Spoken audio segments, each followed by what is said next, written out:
these landlords are super sophisticated, right? Most of them own millions of square feet of real estate in these massive portfolios, and they're professionals, right? They have teams of analysts and underwriters, and they're extremely savvy when it comes to the market. So no matter how good of a negotiator any company might feel that they are, it's best to lean on an expert. And again, when you don't have to pay for it, all the better. Exactly. I love that. Welcome to today's Scaling with People podcast. I'm super excited to introduce you to Will Tober. He's a senior VP at Hughes-Marino, a global corporate real estate advisory firm that exclusively represents tenants and buyers.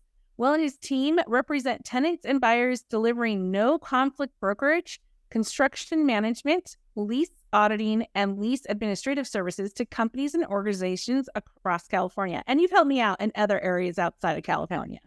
That's right. Yeah. Business leaders look to Will to develop real estate strategies that will help them achieve their business objectives, whether they plan to renew their lease, relocate, expand, contract, or purchase commercial property. Some fun tips about Will: he combines his strong market knowledge and Hughes-Marino's tenant-focused discipline to create leverage and opportunities, aligning his clients' real estate goals with their business plan to deliver the most strategic, correct, cost-effective, and risk-reducing project outcomes possible. His expertise in site selection, strategic planning, financial analysis, negotiation, and transition structuring has allowed him to create great results for his clients throughout Southern California. In addition to representing business leaders in their lease and purchase transactions, Will serves on the board of two incredible nonprofit organizations, one of which he co-founded while attending the University of Southern California. Well, that's a great bio, Will.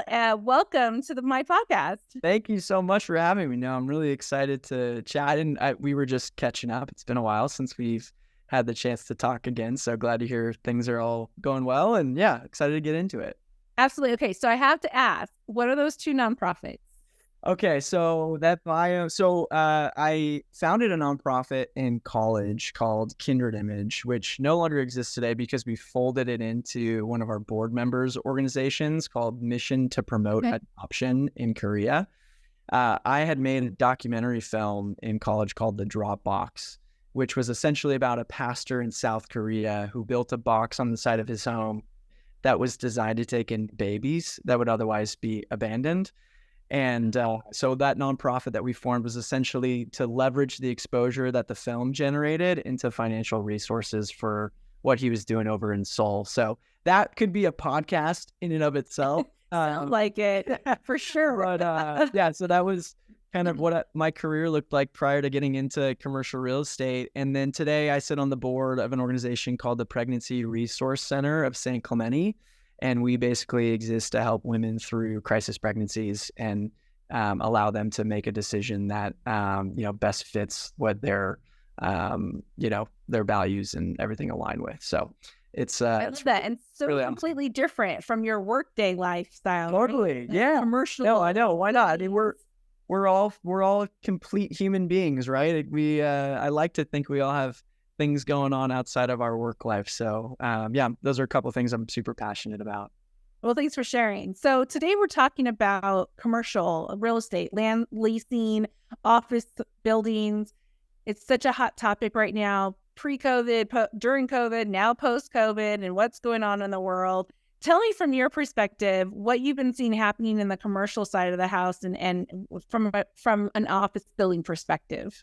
Yeah, right. I mean, it's been a crazy 3 years, I'll tell you that much, right? I mean, we were kind of cruising along in a market that wasn't changing all that much. It was just sort of like this steady increase from, year to year. And now all of a sudden we're in this extremely volatile marketplace where it seems like there's headlines every day related to my industry. So the short of it is that the pandemic, like we all experienced, sent us home, right? And I think for the first time for many companies, we were in this experiment of how do we work remotely?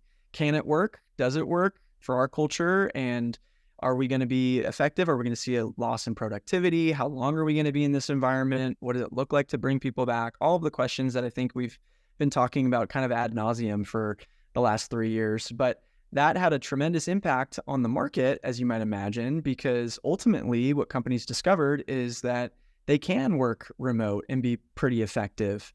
if not even more effective in some cases. And so over the last few years, as companies have approached their lease expirations, in large part, they've chosen to downsize or reduce their footprint or go completely remote or rethink how they're using space altogether, which has caused the supply and inventory of commercial office space to go up pretty dramatically, while also demand has declined pretty substantially as well. So that imbalance has put tremendous downward pressure on the market, causing all sorts of issues for commercial landlords today.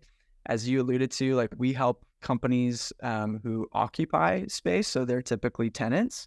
And it's created an incredible moment of opportunity for them because prices are as low as they've been in quite some time. There's all sorts of concessions and creativity available that wasn't available in the pre-pandemic environment. So it's, there's a lot of other things to unpack in terms of the consequences around this movement towards a hybrid or remote work culture, but that's just the basics in terms of where we are today. And so much to think about as a founder, CEO, or even a CFO, CEO, a head of HR, looking to support the facility side of the business. What you need, where do you want it? How is that going to impact not only the productivity, but your capability of growth? And so what have you seen, like, in regards, especially in the startup tech side of the world, like, what's been going on in that industry from your experience? Yeah, that's a good question. And we do have a lot of companies who are venture backed or at the startup stage who are high growth companies.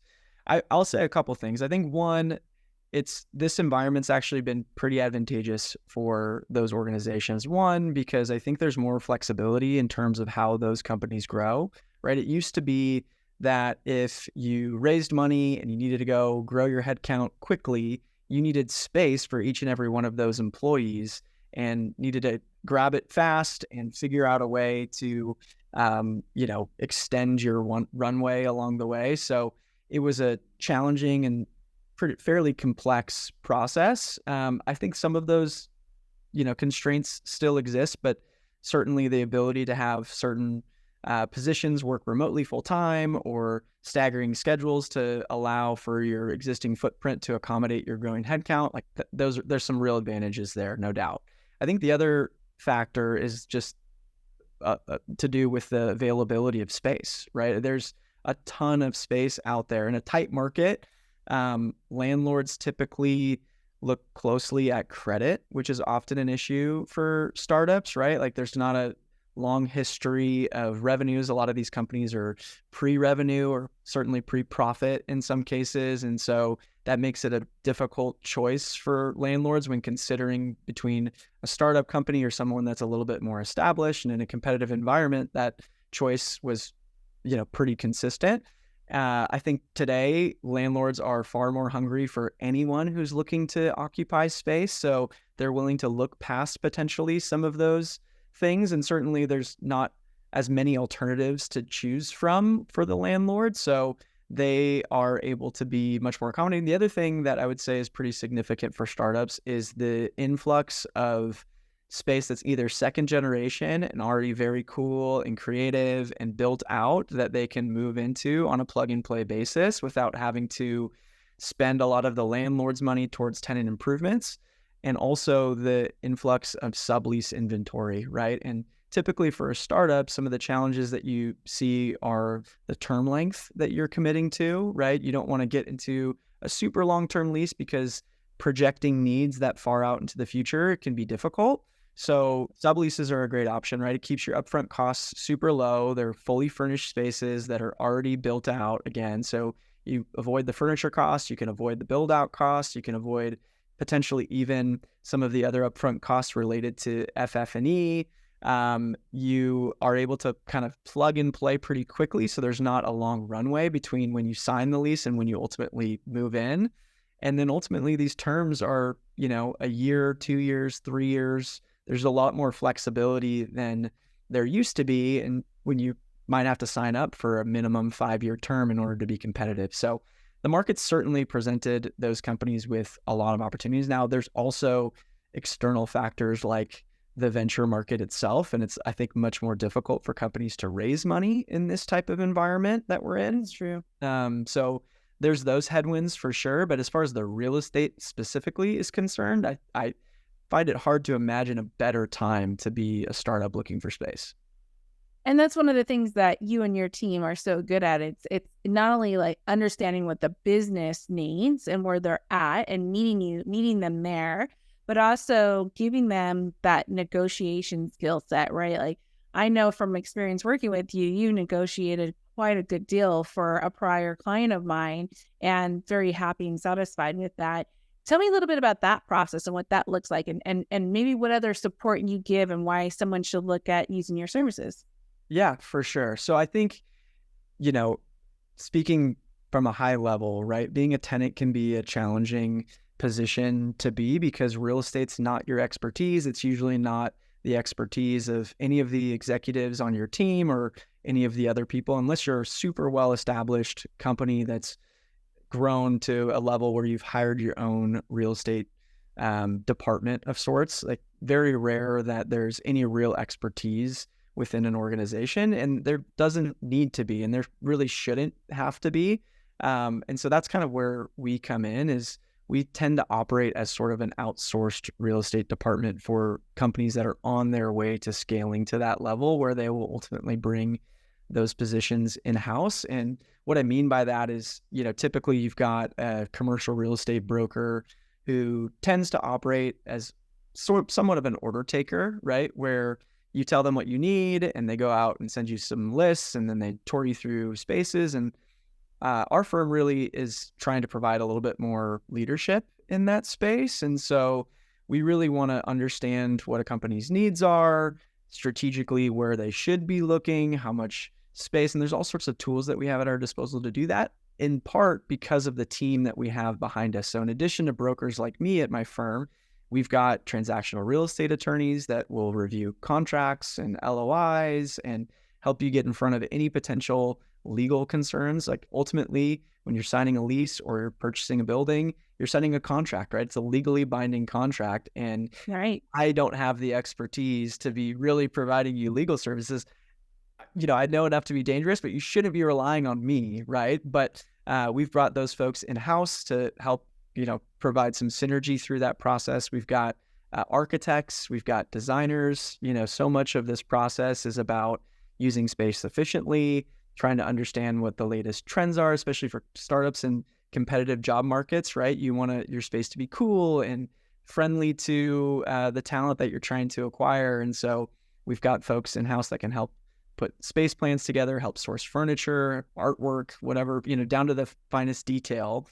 We've got a construction management team. So when we get to the point where we do have to build out space, they'll manage that entire process, making sure it all comes in on time and on budget, and on and on and on. And so essentially the idea being that this is a pretty multifaceted process for business owners, and a lot of them are relying on one broker to be an expert in all of these different domains. And we just don't think that's the best way to go about it. So we've invested quite a bit in our firm in terms of bringing all these people in-house. And the idea being that, if you're not paying for our services, which you don't because the landlords fund the commissions for both sides of the transaction, it really becomes about a value play. And so we've invested quite a bit on our side to add more value for those companies who, again, should be able to lean on an expert to help guide them through the entire process every step of the way.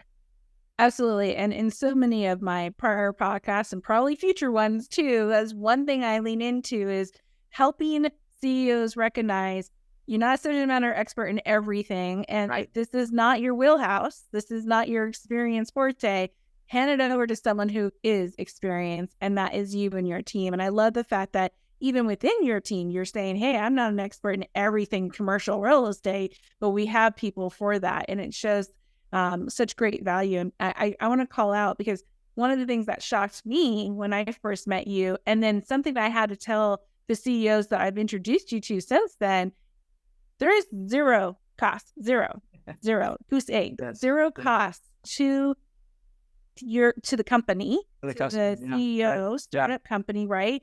To use your services. Your services are paid by the landlord. Right. Yeah, so we get comp, and people misunderstand this all the time. But similar to a residential real estate transaction, which a lot of people have experience in, right? The seller, in the case of buying a home, will pay their commission to their broker. And then we, as the procuring broker, right? In the residential side, it's the buyer, and the commercial side, most times it's the tenant. We simply split that fee that's being paid to the landlord's broker. So it's built into the transaction. If you don't use a broker as a tenant, it's getting paid 100% to the landlord's broker. So you might as well bring some expertise that's actually going to advocate for your interests to the table when going through these negotiations. And by the way, these landlords are super sophisticated, right? Most of them own millions of square feet of real estate in these massive portfolios, and they're professionals, right? They have teams of analysts and underwriters, and they're extremely savvy when it comes to the market. So no matter how good of a negotiator any company might feel that they are, it's best to lean on an expert. And again, when you don't have to pay for it, all the better. Exactly. I love that. Okay, so circling back on what you said earlier, I'd love to get any tidbit. What are you seeing as some of the fun trends in office spaces, especially post-pandemic?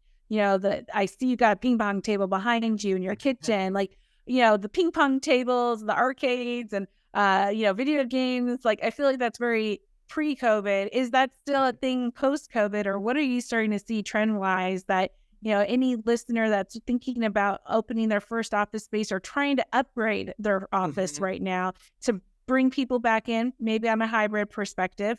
Right. What are the trends that you're seeing? Yeah, good question. Now, there's a couple things that I think are worth mentioning. One, I think during this post-pandemic environment, just because of what the market's been doing, we've seen a flight to quality buildings.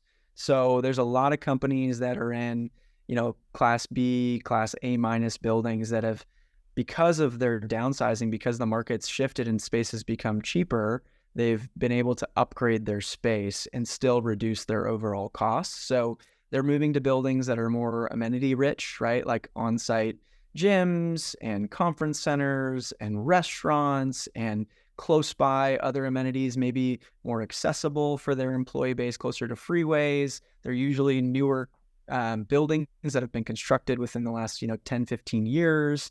That just kind of have all of the bells and whistles. And I think the general theory is obviously you get more bang for your buck, but I think it's also this idea that in order to compete with at-home work, right, you've got to bring something to the table in your office space that leads that employee to want to leave the convenience of their home to come join the team. And so as far as design goes, as you alluded to, I think we're seeing space take on a lot different shape and form, right? It's not good enough for someone to come back to their same old cubicle or their same old office, right?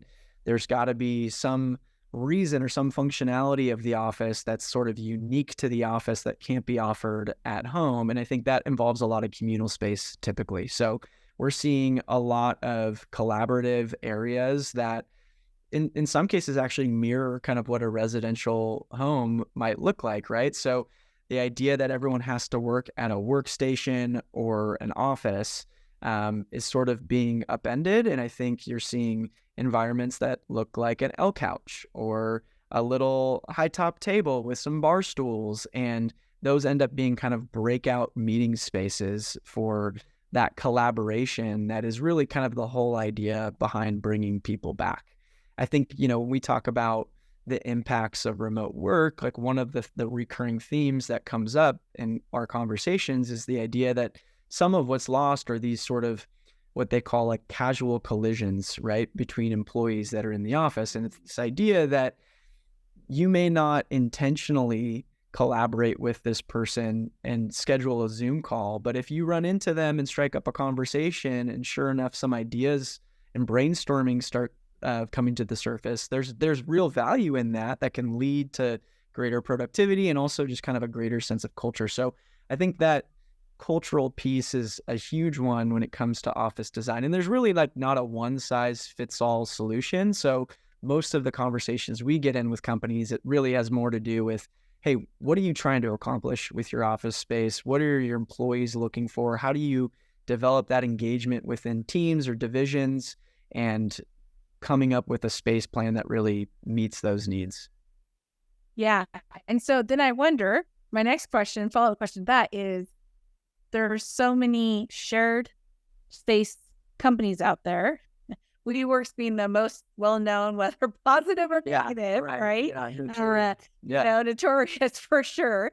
You got Tech Space, you got Spaces, you have, what's that, Regis. Yeah. There's probably other ones that I'm not familiar with. How does that fit into your landscape of what you can offer your clients?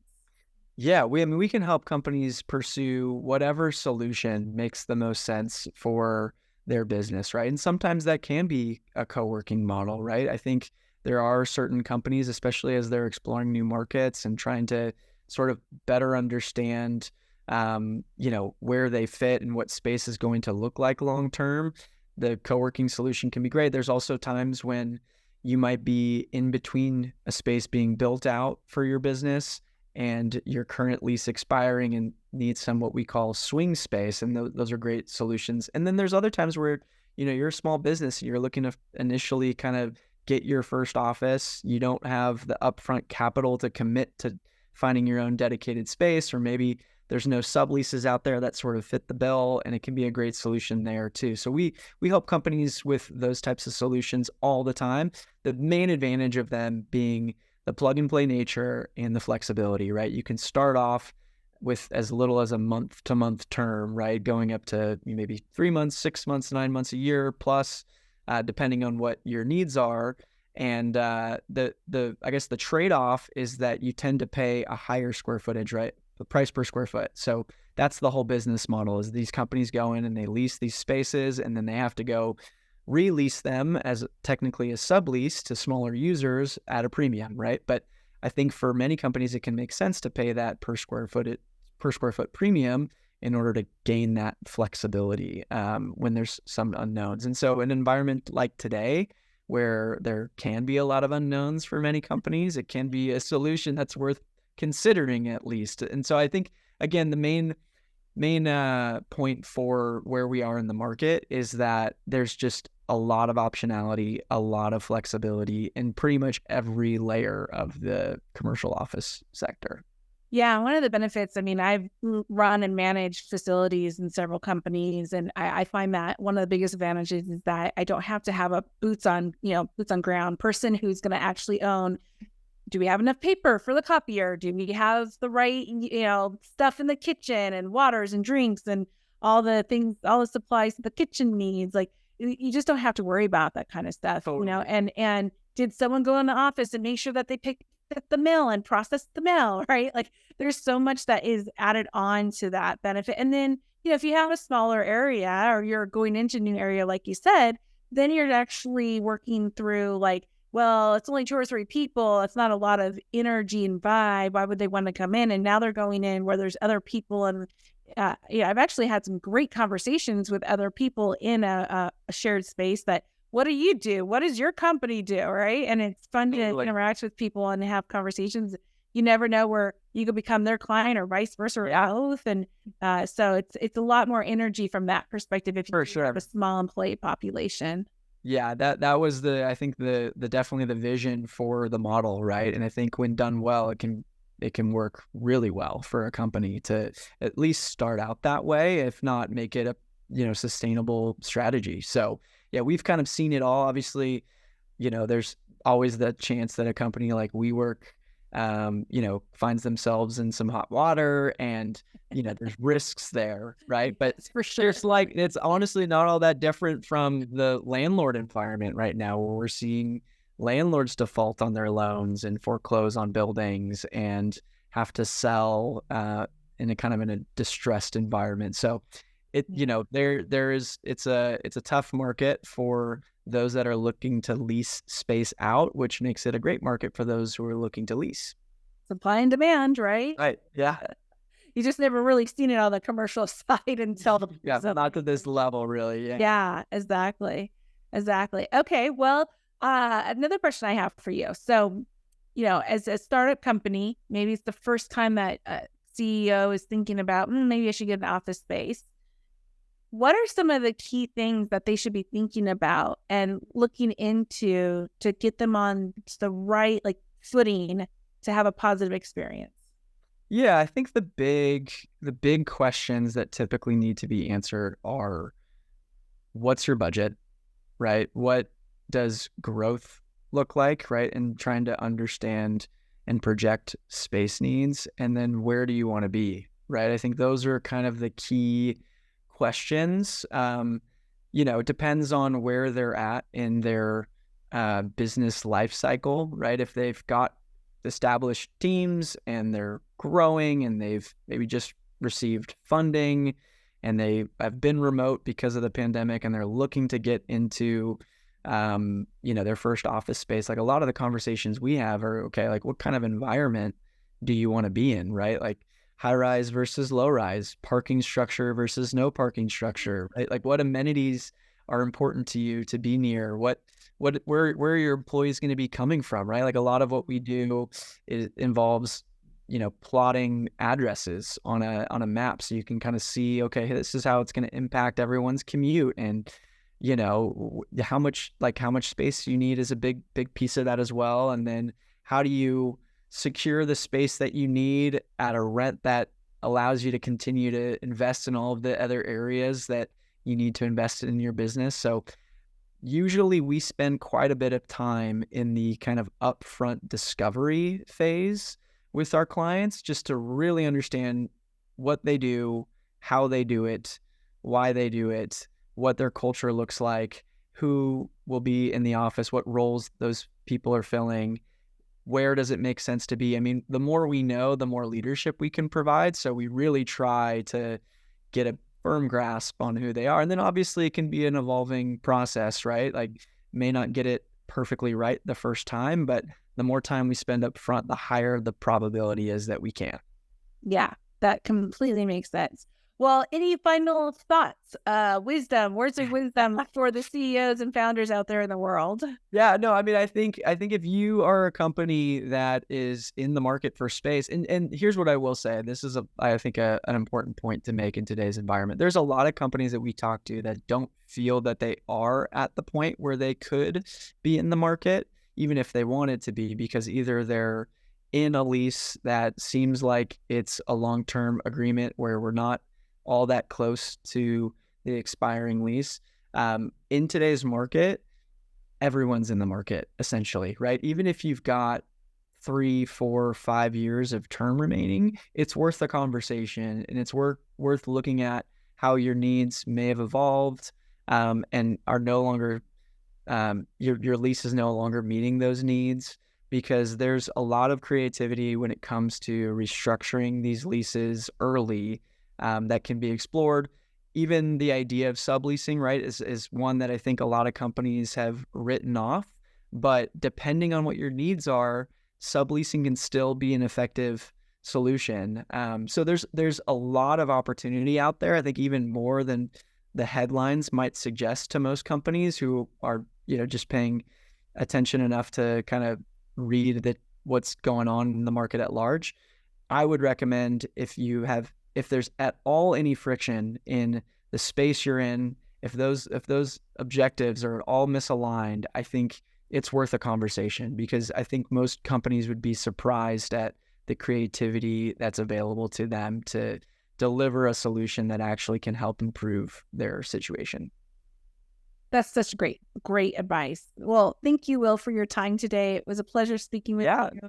Commercial properties been kind of on the top of my mind lately, especially post-COVID and what's going on in the world. So great to connect and hear what's going on. And if you didn't hear it clearly, using Will and his services is zero cost to you guys. I am selling him a little bit only because I have used him. He's a great partner to have, and definitely recommend reaching out to him if you're talking about current or future leases, commercial office property. So thanks again, Will, for your time. Thanks so much. Really appreciate you having me on.